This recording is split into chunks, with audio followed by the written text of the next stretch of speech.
nya terkait dengan mualaf. Mualaf. Ya, mualaf di Taiwan ini selama jenengan jadi ketua PCINU, data tabulasi untuk peserta mualafnya ini berapa, Pak? Jadi dulu kita memang belum tersinkronisasi dengan baik, tapi dari tahun lalu kita sudah melakukan program-program sinkronisasi. Artinya mualaf ini kita serahkan ke LDNU, Lembaga Dakwah Nahdlatul Ulama, dan kita sinkronkan, artinya ranting-ranting. Kita punya 12 ranting di kota-kota di Taiwan, itu punya 12 ranting. Ketika ada mualaf di ranting A, katakanlah di Kaohsiung, itu pun juga akan lapor ke yang pusat di Taipei, sehingga datanya itu tersinkron. Nah, ketika ini harapan kita itu ketika sudah mualaf tidak berhenti ketika syahadat saja. Artinya setelah mualaf juga diberikan bimbingan-bimbingan agama.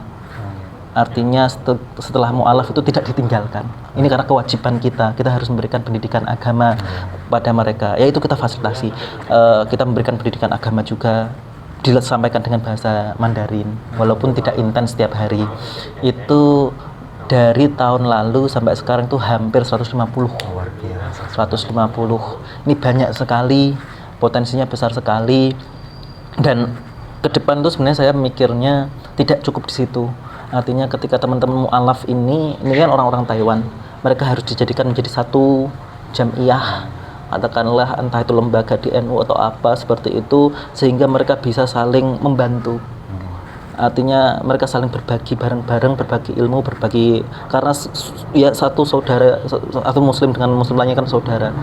Contoh problem kedepannya itu tentang ketika mereka ini dipanggil oleh Gusti Allah.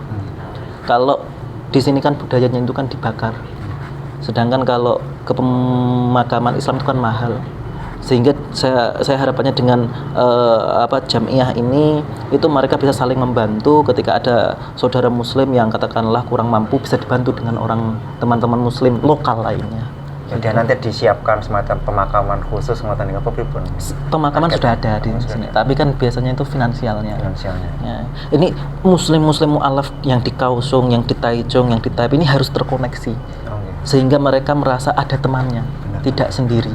Nah, gunanya kita sinkronisasikan data itu kan seperti itu. Makanya hari ini juga ada yang mualaf ini. Hari ini alhamdulillah ada yang mualaf gitu. Itu rata-rata latar belakang mereka untuk mau mualaf itu apa, Pak? Rata-rata ada banyak sekali. Ada yang tidak bisa kita tebak. Contoh saya mungkin kebanyakan ada juga yang karena mau nikah. Tapi saya juga menemukan ada salah satu mualaf yang dia mualaf gara-gara melihat banyaknya orang sujud dalam satu orkestra yang katakanlah yang bagus ketika Idul Fitri. Kita Idul Fitri menyediakan Idul Fitri itu kan di lapangan. Kalau di Taipei itu di lapangan. Ada Idul Fitri tahun ini tuh 15.000 orang. 6 kloter 15.000. Idul Adha itu sekitar 6 ribuan karena nggak hari Minggu. 3 kloter.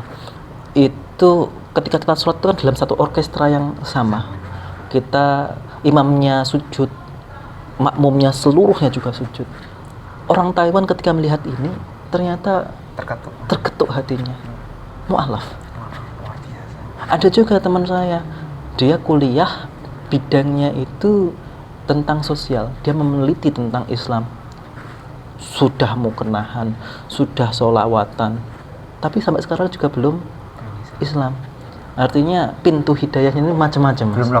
Belum login. Tapi sering ke PCINU. Sudah mukenahan. Ada yang satu ketika melihat orang sujud bareng-bareng, ribuan orang sujud bareng, itu akhirnya terketuk mualaf. Artinya pintu mualafnya itu beda-beda. Gitu. Ya.